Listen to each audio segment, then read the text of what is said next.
seen both sides of the fence. When I used to work at a huge international law firm, my main clients were Amazon, Coca-Cola and other multinationals.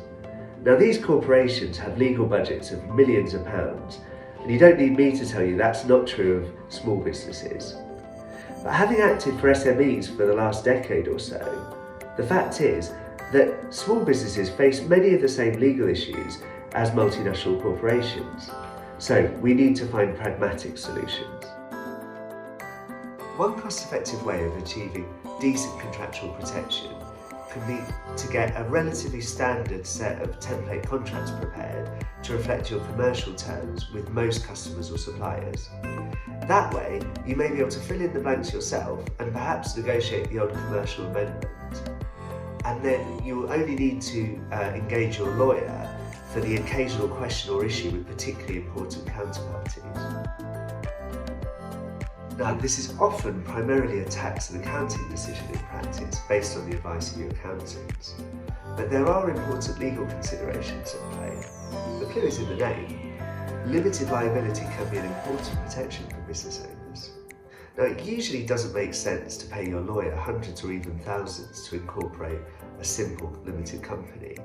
Your accountant might be able to do it at cost, or there are decent online company formation agents out there. You might even DIY it, as long as you don't mind filling in a bunch of annoying forms. Even where the only shareholders or owners of a company are trusted friends or family, I would always recommend getting a straightforward shareholders agreement in place to make sure everyone knows where they stand.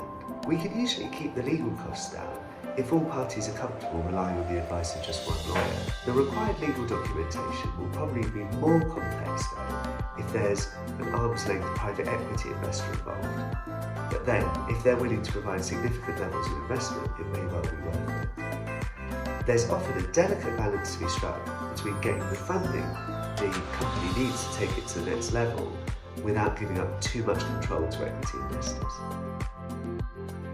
As any business grows, it will often consider taking on employees.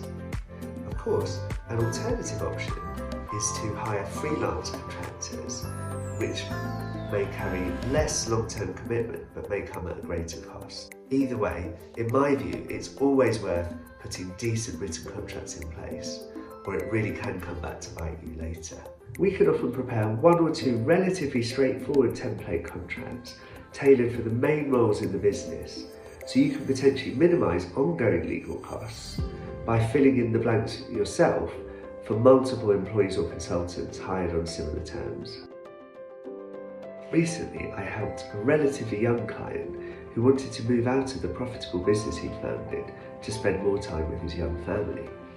He was able to agree to sell his shares to a big client of his, so he's now gradually winding down his involvement over the next few months whilst receiving a life-changing sum.